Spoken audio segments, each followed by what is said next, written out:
If you're applying to residency and you have an upcoming residency interview, you definitely want to listen to this. We're going to go over the most common residency interview questions and answers. And then we're going to give you some strategies to avoid the common mistakes and how to be able to answer any type of residency interview question. Before I do that, my name is Behrouz. I'm the CEO and founder here at BMO. I'm joined by Ronza, who is our Director of Consulting, and Veronika today, who is our soon-to-be Associate Manager of Consulting.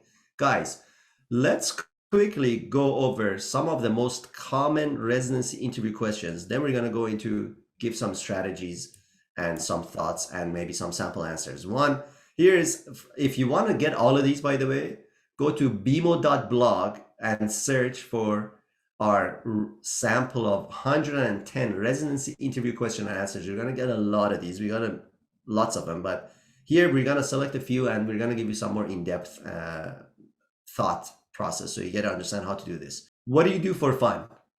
How is that for a variation of tell me about yourself? That's not exactly that, but it's a little bit like that. Why should we choose you? Very common one. Do you have any questions for me? Always expect that at the end.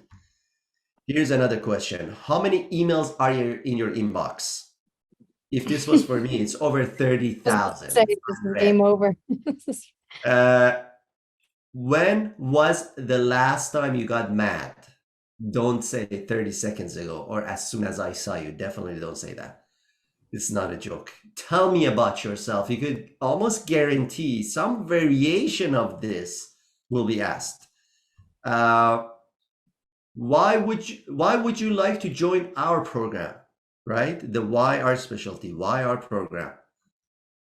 Number 9, what differentiates you from gazillion other applicants we have? Like, why should we care about you? Please explain XYZ experience. This could be something in your application or like how you interacted with somebody or something about your training.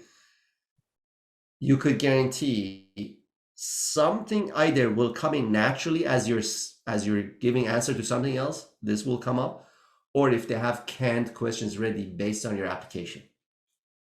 So that was like 10, maybe I wanted to go over. There is like 110 of these on our blog as I speak at the time of recording this. There's gonna be probably more by the time you look at this. You can go to bmo.blog to find those. Now, Veronika, Ronza, we should maybe focus on some of the strategies to answer any type of question, then do maybe 1 or 2 question and answer. I think one of the major ones is like, tell me about yourself. A sample answer would be good. Maybe actually we just focus on that. Tell me about yourself. You know, you're gonna be asked that. What's our strategy for tell me about yourself? And can we have a sample answer? Who wants to go? Yeah, I think this could be a combination of Veronika and I'll take the easy work of giving this strategy, and Veronika can do a sample, but I can jump in there as well, Veronika. So don't worry. We're only kidding. Of course, we do plenty of these. So this is just very much in our head. In terms of strategy, there's 2 ways you can go about it. I mean, tell me about yourself. Who are you? Your journey. I mean, you could say it in different ways, but they're really just trying to get to know you right now. And a lot of this, you can say your heavy work has already been done if you've done it properly in your residency personal statement. So you already have an idea of how to introduce yourself and what's important to you.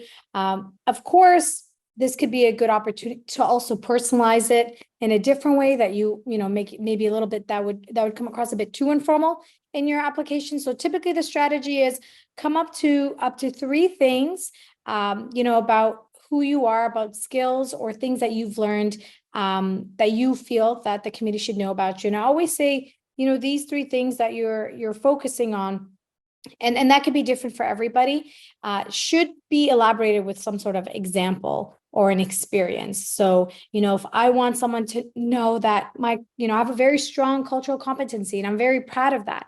And that's because of my immigration and having moved and how I remain curious about people's cultures and getting to know each other. And, coming to the country, she really shaped how I approached my interactions with people, because I had to constantly talk about myself and my origin. I might be stealing some of your spotlight right now here, Veronika. I'm going into a sample, but yeah, so that could be, one point in your strategy. You don't have to come up with three. It's just no more than three, because you don't want to dilute it and talk forever. And you want to try to keep it still concise and easy to follow along if the person has been asking several people that day. Tell me about yourself. And your next point, again, it could be about your journey to medicine, maybe something that sparked you, something that, really is connected to who you are that you feel they need to know. And then the third piece, if you have anything, could again be anything that you feel they need to know. It could be about something that you do in terms of extracurricular, something that's really exemplified or strengthened key skills that you feel this committee needs to know. So no more than three. It could be three separate things.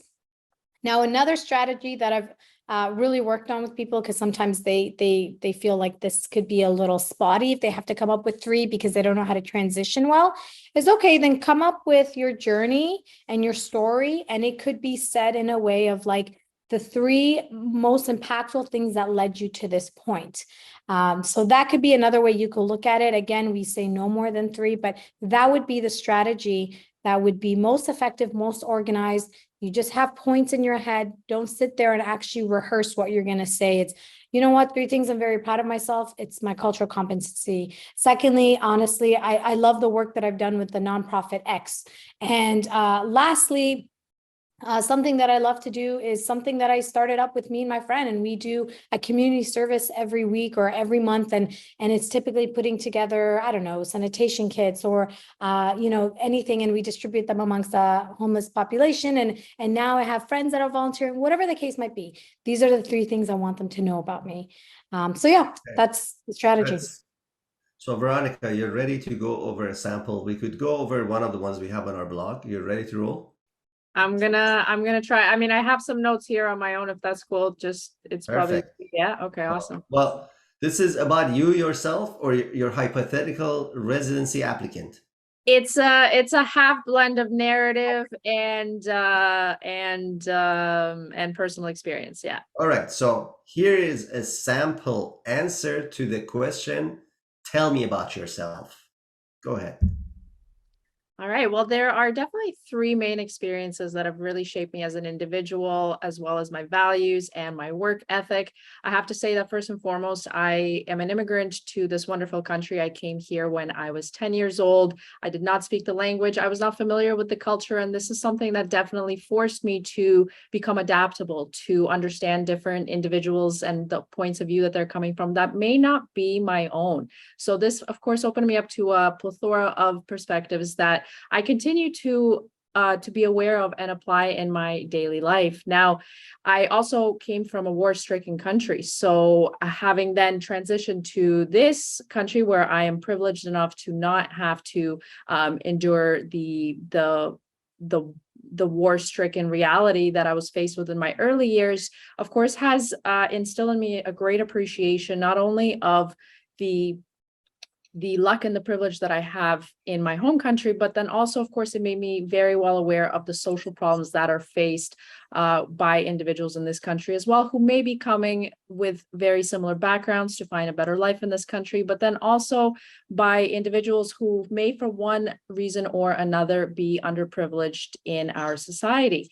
So I'm very attuned to the different social needs of the individuals that are around me. And this is something that I, again, use in my daily communication with both my work colleagues as well as my close associates in my life. Now, finally, one aspect that I did find upon immigrating to this country that really filled me with a lot of pride and allowed me to dedicate myself to it is martial arts. So something that I found in martial arts was very much this opportunity to find a community where I could fit in, where I could also practice and dedicate a lot of my time to bettering myself as an individual. And the great thing that I loved about martial arts is that it combines, of course, a life philosophy along with the physical practice. So I found that that's definitely helped me build a stronger me, right, by increasing my resilience. But then, of course, there is the camaraderie aspect that comes along with practicing any team sport. So this was something that I also developed.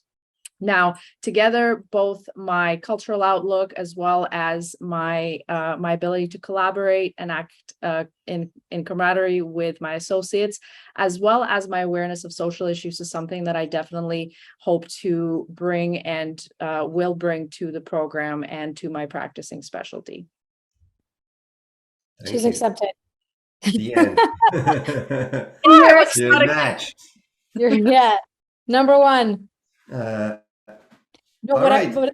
and Go honestly ahead. saying though, like, you know, what we could see that Veronika did there was, although I kept saying up to 3 points, she weaved them into one theme. So, you know, on our end, listening, it was very easy to follow along, which is why we say have those guided points, because you don't want to seem spotty and scattered and nervous and I'm not connecting to you. So it was very well organized, but not rehearsed. So I wasn't feeling like it was robotic. So.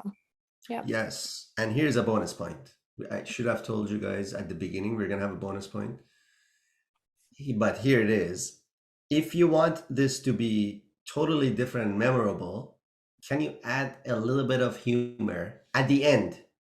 Not at the beginning, not in the middle, at the end only. Here's an example that I've heard that I have loved. And by the way, so everything was finished. And by the way, my favorite food is my Nona's lasagna.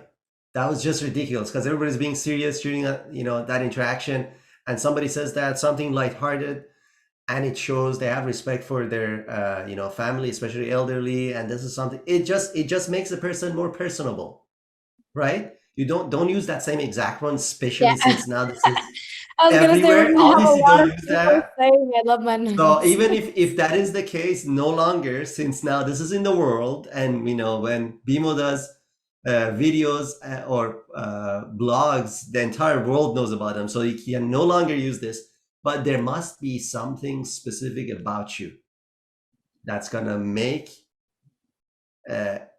understanding you as a person better. What is the purpose of this thing? This interview, all the questions. Yep. Who are you? They keep twisting, like, who is this person? Because the best way to know the person is like you got to work with them for a year. They don't have that luxury, right? So give them some things. If you have a sense of humor, I hope you do. If you don't, please don't become a doctor. I don't want my doctors who don't have a sense of humor. But joking aside, show your human side.